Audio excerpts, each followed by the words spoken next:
ये शब्द का प्रभाव है। आगे कह रहे हैं, दरिया सतगुरु शब्द की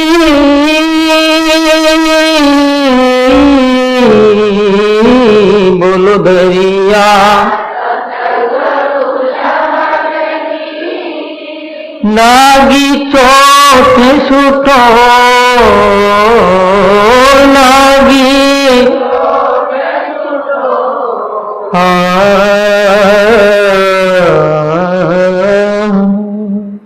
चंचल सोनी चल भया बोलो चंचल मिट गई मन की डोर मिट गई जय सिया राम जय सिया राम जय सिया राम जय सिया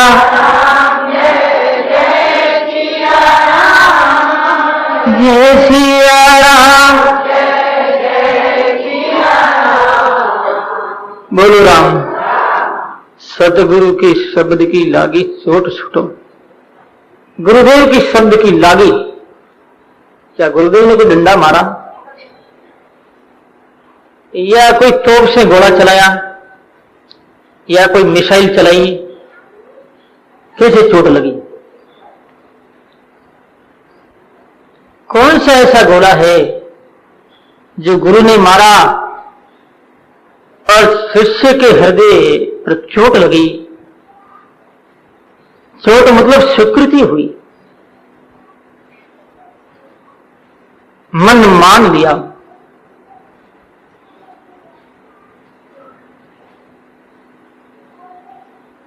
सतगुरु का शब्द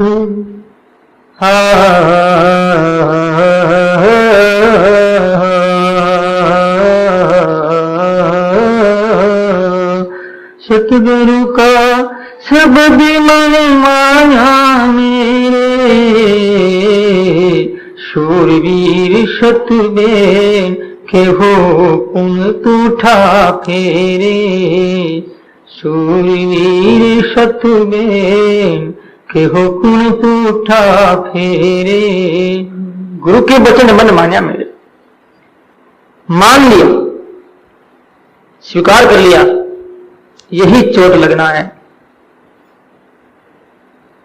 और अच्छी जगह लगी। अब विचार करें, तुम्हारे ऊपर बहुत बहुत गोले चले, तोपें चली और रसायन अस्त्र शस्त्र भी चल दे गए, बड़ी बड़ी मिसाइलें चली, तो भी चोट नहीं लगी। कारण क्या? इतने संतों के उपदेश सुन लिया तो भी हृदय में स्वीकृति नहीं हुई कि मैं भगवान का, भगवान मेरे, अब तो साधना करनी है। ये स्वीकृति नहीं हुई। ये स्वीकृति हुई तो निश दिन रात दिन भगवान का भजन होता रहता, छूटता नहीं, समन चलता रहता। चलने फिरने में, खाने, हर क्रिया में भगवत स्वरूप सत्ता की अनुभूति होती रहती। वो सच्चा भजन है। गंगा में परिवर्तन है लेकिन भाव में परिवर्तन नहीं। लक्ष्य पैसा है, जो मैंने पूरी बात बताई थी। इसी प्रकार से कोई भी आदमी कर्म करता है लेकिन कर्म के साथ में परमात्मा की सत्ता का अनुभव करता रहता है। सब में भगवान, यो माम पश्यति सर्वत्र सर्वम तमयि पश्यति तस्याहं न प्रणश्यामि सत में न प्रणश्यति। सब जगह परमात्मा को देखता है। वो सच्चा भजन है, क्योंकि स्वीकृति हो गई। इतने संतों के तुमने उपदेश सुने, लेकिन तुम्हारे जीवन में सुने हुए शब्दों की स्वीकृति नहीं, शब्दों का प्रभाव कहां हो? शब्दों का प्रभाव होने के बाद में जीवन बदलेगा, जीवन में पवित्रता आएगी, सात्विकता का उदय होगा, भजन में मन लगेगा, संसार से वैराग्य होगा। जीवन एक यात्रा के रूप में हम यात्री, पवित्र यात्रा प्रारंभ होने लग जाएगी। अभी यात्रा गुलामी की है, व्यवस्था की, पराधीनता की, कोई जबरदस्ती चला रहा है हमें, इसलिए हम विवश हैं। धक्का दे रहा है, मार रहा, पीट रहा, चल रहे। यात्रा स्वयं की नहीं, जब स्वयं की सदा स्वतंत्र यात्रा प्रारंभ हो जाएगी, ऐसे जीवन में सुख की अनुभूति होगी। चला रहा है हमारा स्वभाव, हमारी आदत, लगातार चल रहे हैं, जबरदस्ती चला रहा। जैसे कोई बूढ़ा बैल होता है और किसान जबरदस्ती उसके कंधे पर जुआ डाल करके चलाने की कोशिश करता है, बेचारा चलने में असमर्थ है, लेकिन किसान की लकड़ी के भय से वो भयभीत होकर के चलता है। शारीरिक कमजोरी होने के कारण से असमर्थ वो कभी लड़खड़ाता हुआ पड़ जाता है, फिर किसान उसको पीटता, फिर उड़ता। ऐसी हमारी जिंदगी, हम पीटे जा रहे हैं कर्मों के द्वारा, कर्म पीट रहे, पाप पिटाई कर रहा है, संसार की वासना पीट रही हमें। इसे कहते हैं पराधीनता, व्यवस्था वश चलन प्रक्रिया, स्वतंत्र नहीं है। स्वतंत्र जीवन के लिए आचार्य सिद्धरिया महाराज ने कहा,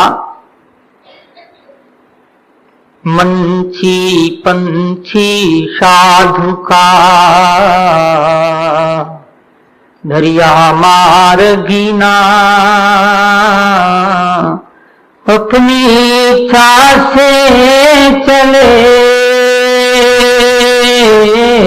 अपनी इच्छा चले, हुक्म धनी के माय, हुक्म धनी के माय। बोलो राम। ये स्वतंत्र, मंची पंची साधका दरिया मार्ग ना।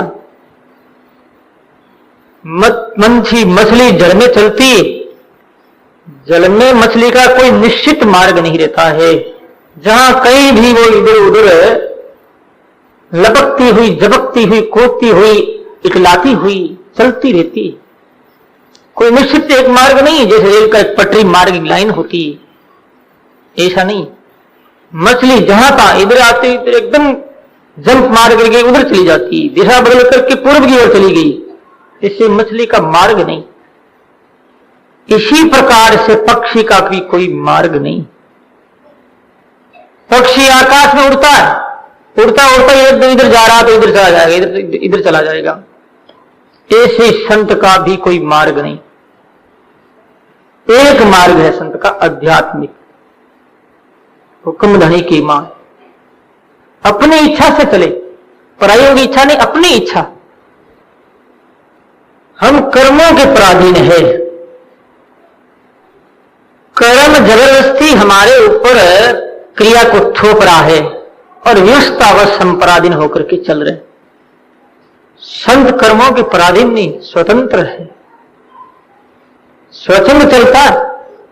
इस वास्ते कहते हैं मंची पंची साधका।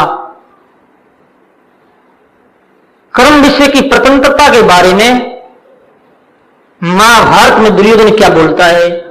दुर्योधन को बहुत लोगों ने, उनके सखाओं ने, स्नेहियों ने, प्रेमियों ने, हितैषियों ने बहुत बहुत समझाया, रे दुर्योधन भैया तू मान ले, पांडवों के साथ में युद्ध करके तेरी जीत नहीं होगी, हार होगी, हर प्रकार से तू गिरेगा, समाज की दृष्टि में इतिहास ऐसा बनेगा, आने वाली पीढ़ी ऐसे इतिहास पर थूकेगी।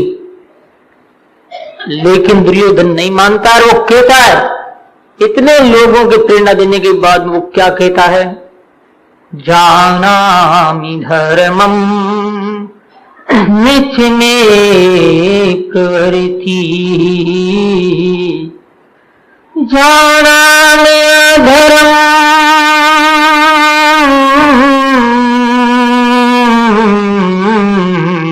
निच में निवृत्ति, निच में निवृत्ति, केनापि देवेन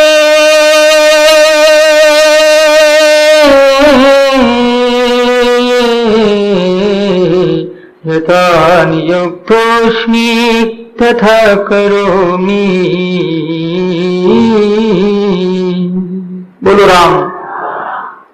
दुर्योधन कहता कि मैं पराधीन हूं, जानामि धर्मम नैसे में प्रवृत्ति, धर्म को जानता हूं लेकिन फिर भी धर्म में मेरी प्रवृत्ति नहीं हो।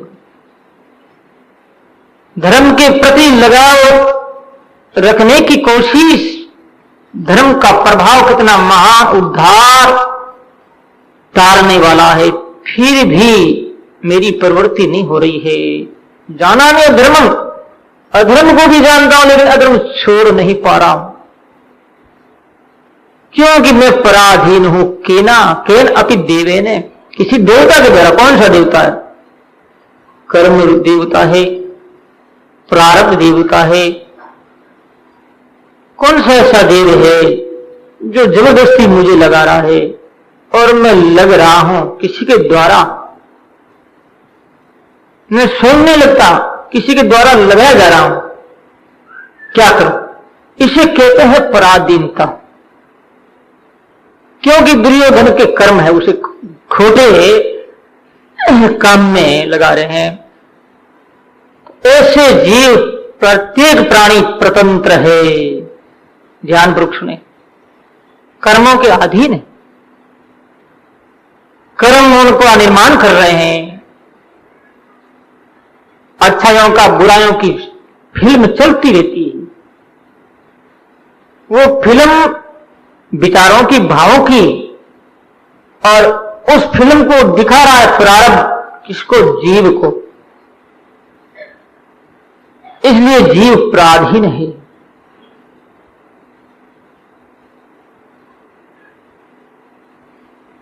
गोस्वामी जी महाराज कितनी सुंदर बात कही।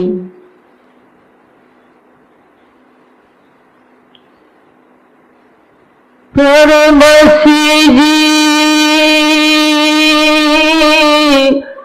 स्वस भगवंता, जीव अनेक एक श्रीकंठा। बोलो राम सिया राम, सिया राम जय जय। बोलो राम सिया राम, सिया राम जय जय राम। बोलो जय जय राम। बोलो राम। परबस जीव, जीव परबस है। सर्वस्व भगवंता, भगवान स्वतंत्र है। इस वास्ते सज्जनों, गुरुदेव के शब्द जो है हमारे हृदय में कारगर के रूप में काम नहीं करते हैं, क्योंकि हम कर्मों के द्वारा चलाए जा रहे हैं, कर्मों के आगे हारे हुए हैं, पराधीन है। इसलिए आचार्य श्री कहते हैं, गुरुदेव ने ऐसे शब्द लगाया, मेरे कर्म कड़ी सब नष्ट हो गई और मैं अपने आप में आप ही में स्थिति पाई। मैं अपने आप को देखा कि मैं हूं और कोई है नहीं। मैं ना परमात्मा, परमात्मा के सिवाय कोई है ही नहीं। हम ब्रह्मास्मि में ही ब्रह्म हूं, ये मैंने पाया। मिट गई मन की दौड़, मन की दौड़ मिट गई। मन की स्वीकृति हो गई, परमात्मा को मान लिया। कि मैं भगवान का और भगवान मेरे हैं। गुरु ने नाता जोड़ दिया और मैंने नाता का संबंध मान लिया। जब मेरे पीर से मन सारोड़ी, बोलो जब मेरे पीर से सतगुरुवान सगाई जोड़ी,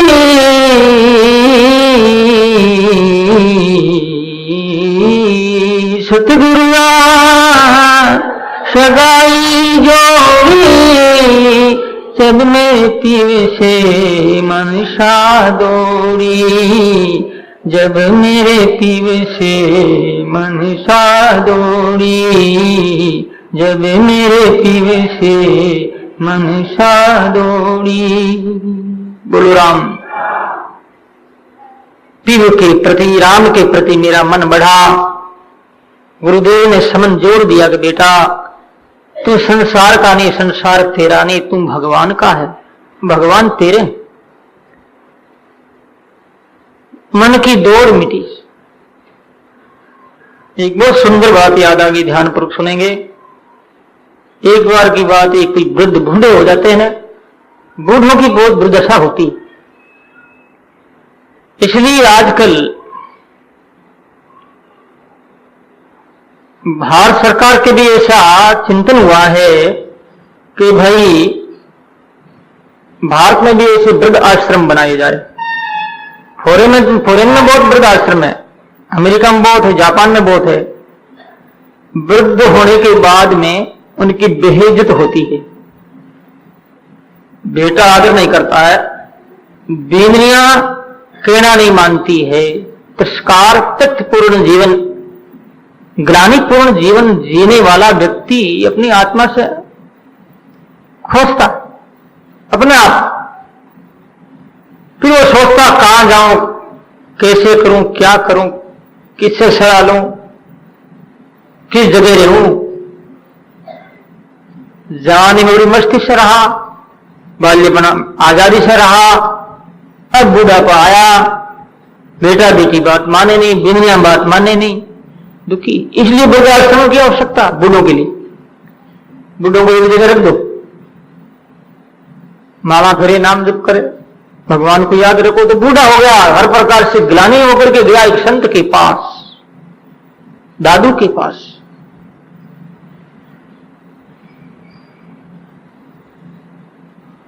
हाँ गुरुदेव आपकी शरण आया, बोलो गुरुदेव आपकी। जा जा भटका में, जा जा बहु दुख पाया, गुरुदेव शरण आपकी आया, गुरुदेव शरण आपकी आया। बोलो राम। जहां तहां घुमा फिरा, भटका, दुख पाया, हे गुरुदेव अब मैं आपकी शरण में आया। महाराज श्री ने नाम मंत्र राग राम नाम का उपदेश दे दिया कि बेटा नाम जप करो, साधना लग गया, साधना बूढ़ा। एक दिन, 2 दिन, 3 दिन तक संध्या के समय में आरती में महाराज श्री के शिष्यों के साथ वो सम्मिलित हुआ। पूजा पाठ में, नित्य नियम में, संध्या काल में, संध्या के समय गुरु भाइयों के साथ में रहा, शरीक हुआ। 3 दिन के बाद में बूढ़ा ने आना छोड़ दिया। 4वां दिन, 5वां दिन, 6वां दिन और 10 दिन हो गए। संत दादू ने कहा कि भाई वो बूढ़ा था, मेरे से गुरु दीक्षा ली उसने, भेक पहना है, साधु बना है, अरे वो आया नहीं, बात क्या हुई? संध्या करने के लिए आता भी नहीं आता। शिष्य ने कहा महाराज वो तो नहीं आता, वो तो पड़ा रहता है एक जगह, सिर्फ रोटी के टाइम में भोजन करने के लिए वो आता है। बाकी नहीं आता। महाराज ने शिष्य से कहा बुलाओ उनको। बुढ़े को बुलाया, बुला करके पूछा गया, अरे बुढ़े, रात दिवस रचबो करो, राति दिवस करो रे मन यही विचार रे मन यही रे विचार। बोलो राम। कि गुरुदेव आपने ये कहा, दादू निका नाम है, 3 लोग तत्सार, रात दिन रटबो करो, रात दिन नाम जप करता हूं, समय मुझे मिलता नहीं गुरुदेव, रे मन यही विचार। संत दादू जी महाराज ने कहा, रे धन्य है बूढ़ा, मेरी बात तुमने मानी, यही तो करना है। रे संध्या मुपासित, भगवती श्रुति कहती है, वेद भगवान कहता है कि रात दिन संध्या करो। कौन संध्या? तुम संध्या करते हो 10 मिनट, 15 मिनट, आधा घंटा, घंटा, ज्यादा से ज्यादा, वो संध्या नहीं। सम्यक प्रकारेण ध्यायते, अहर्निश, रात दिन जो भगवान का ध्यान करता है वो सच्ची संध्या है। फिर संध्या करने की जरूरत ही नहीं, पाठ करने की जरूरत नहीं, पूजा करने की कोई जरूरत नहीं। कब? जबकि इस ऐसी स्थिति में पहुंच जाता है। लेकिन तुम गलत मत मानना, जब तक सूर्य उदय नहीं होता तब तक दीपक करना पड़ेगा, प्रकाश काम चलाना। सूर्य उदय हो जाए तो दीपक की आवश्यकता नहीं। जब तक इस प्रकार की धारावत परमात्मा में मन नहीं लगता है तब तक पूजा करो, पाठ करो। धारावत ध्यान प्रवाह में जब मन बहने लगता है, डूबने लगता है, ऐसी स्थिति में फिर कुछ करने की आवश्यकता नहीं। अपने आप सबका अंत होता है, अंत करना नहीं पड़ता है। और हम करते हैं, अंत करो मत, अपना आप हो जाएगा।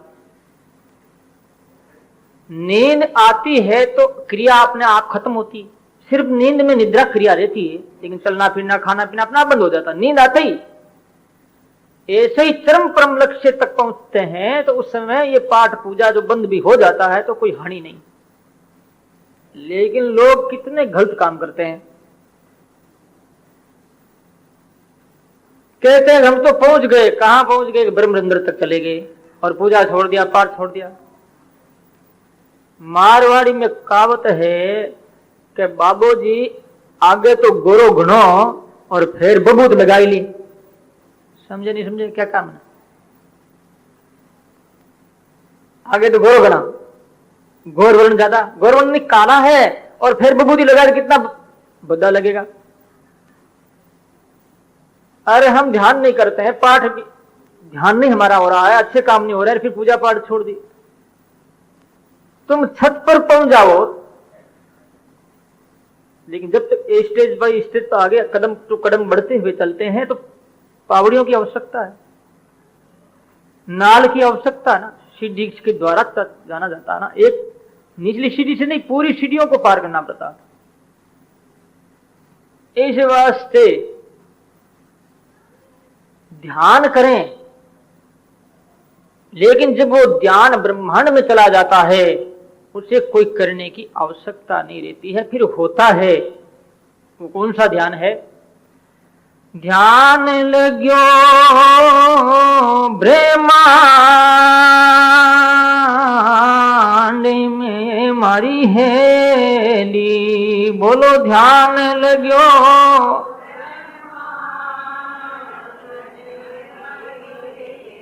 त्रिकुटी शेर मंझारी हेली। त्रिकुटी वो साधु जन राम है मारी हेली। वो साधु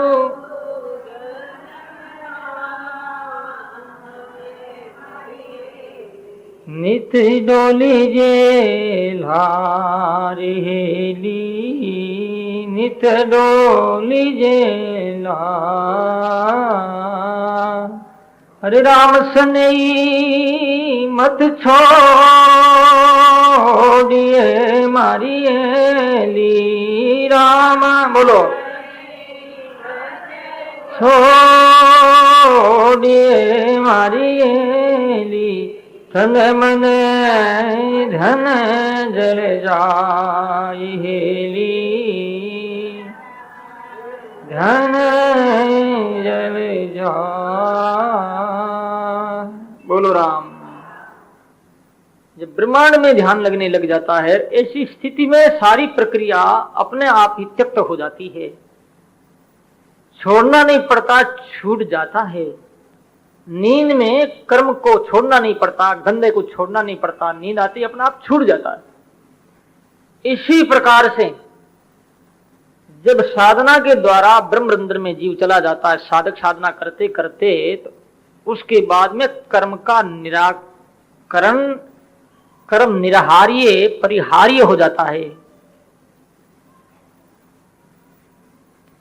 इस वास्ते सूर्य उदय उदय होता तब तक दीपक करना पड़ता है। तो महाराज श्री कहते हैं कि भाई ऐसे गुरुदेव के शब्द ने जो अपना प्रभाव शिष्य के अंतकरण में कैसा किया कि मन की दौड़ मिट गई।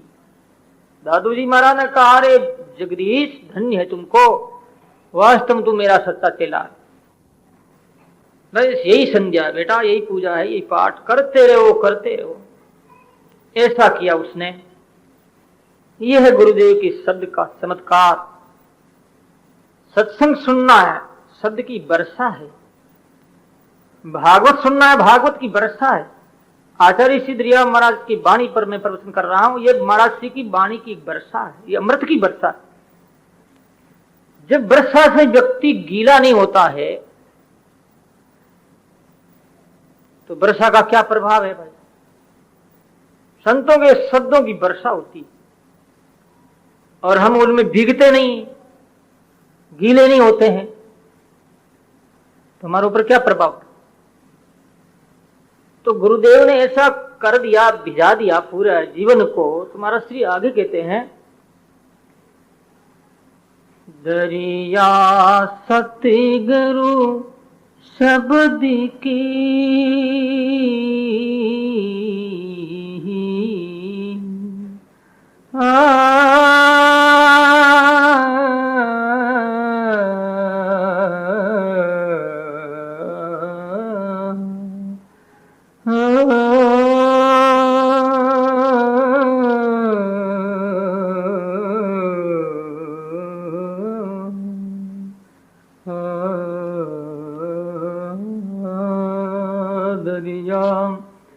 सतगुरु शब्द से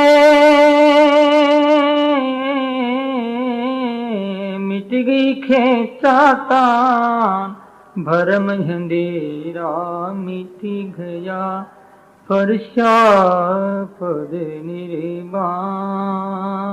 दरिया सतगुरु शब्द से मिट गई खेचा तानी जो है, जब तक ये नहीं मिटती है भाई, भजन नहीं बनता है। जीवन की पृष्ठभूमि बनाने के लिए पहले निर्विकल्प होना बहुत जरूरी है। जीवन का श्री गणेश कब होता है? जब जीवन की पृष्ठभूमि पवित्र बनती,